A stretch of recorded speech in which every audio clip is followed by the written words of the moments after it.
ಅಂತ primary school ಇಂದ ಹುಡುಗಿಯನ್ನ ತಂದೆ ತಾಯಿ ಇಬ್ಬರು ಕೂಡ ಸ್ಕೂಲಿಗೆ ತಂದು ಬಿಟ್ಟು ಹೋಗ್ತಾರಂತ. ಅವ್ರು ಬಿಟ್ಟು ಹೋದ್ಮೇಲೆ ಮಧ್ಯಾಹ್ನ ಲಂಚ್ ಅವರ್ ಆದ್ಮೇಲೆ ಆ ಮಗುವಿಗೆ ಗೇಮ್ಸ್ ಪೀರಿಯಡ್ ಅಲ್ಲಿ ಆಟ ಆಡಕ್ಕೆ ಬಿಟ್ಟಾಗ ಆ ಮಗು ಆವರಣದಲ್ಲಿ ಆಟ ಆಡ್ತಿರುತ್ತೆ. ಆಗ ಬೈಕಲ್ಲಿ ಬಂದಂತ ಇಬ್ರು ಅಪರಿಚಿತರು ಆ ಮಗುವಿನ ಹತ್ರ ಬಂದು ಹೇಳ್ತಾರಂತೆ, ಪುಟ ನಿಮ್ಮ ಅಮ್ಮನಿಗೆ ಹುಷಾರಿಲ್ಲ, ನಿಮ್ಮ ಅಪ್ಪ ಅಮ್ಮನ ನನಗೆ ಕಳ್ಸಿರೋದು ನಿನ್ ಕರ್ಕೋಬಾ ಅಂತ, ನಡಿ ನಿಮ್ಮ ಅಪ್ಪ ಅಮ್ಮನ ಹತ್ರ ಹೋಗೋಣ ಅಂತ. ಆಗ ಆ ಮಗು ಒಂದು ಸ್ಮೈಲ್ ಕೊಟ್ಟು ನಗ್ನಗ್ತಾ ಹೇಳುತ್ತಂತೆ, ಅದೆಲ್ಲ ಸರಿ ಅಂಕಲ್, ಪಾಸ್ವರ್ಡ್ ಏನ್ ಪಾಸ್ವರ್ಡ್ ಅಂತ ಅವ್ನು ಗಾಬರಿ ಆಗ್ತಾನೆ. ನಮ್ಮ ಅಪ್ಪ ಅಮ್ಮ ಯಾರೇ ಹಿಂಗ್ ಕರೆದ್ರು ಕೂಡ ಒಂದು ಪಾಸ್ವರ್ಡ್ ಕೊಟ್ಟಿದ್ದಾರೆ, ಆ ಪಾಸ್ವರ್ಡ್ ಅವ್ರು ಹೇಳಿದ್ರೆ ಮಾತ್ರ ಅವ್ರ ಜೊತೆ ಹೋಗ್ಬೇಕು ಅಂತ ಹೇಳಿ ಜೋರಾಗಿ ಕೂಗ್ಕೊಳ್ಳುತ್ತಂತೆ. ಅವ್ರ ಟೀಚರ್ಸು ಎಲ್ಲ ಫ್ರೆಂಡ್ಸ್ ಎಲ್ಲರೂ ಓಡ್ ಬರ್ತಾರಂತೆ.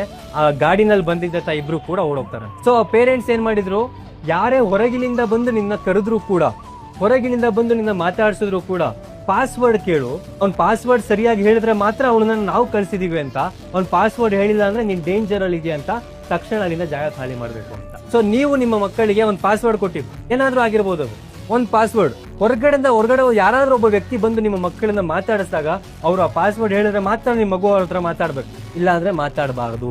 ಸೊ ಇದು ಸಿಂಪಲ್ ಆಗಿ ನಾವು ಮಾಡ್ಕೋಬಹುದಾಗಿರುವಂತ ಒಂದು ಸೇಫ್ಟಿ ಕನ್ಸರ್ನ್.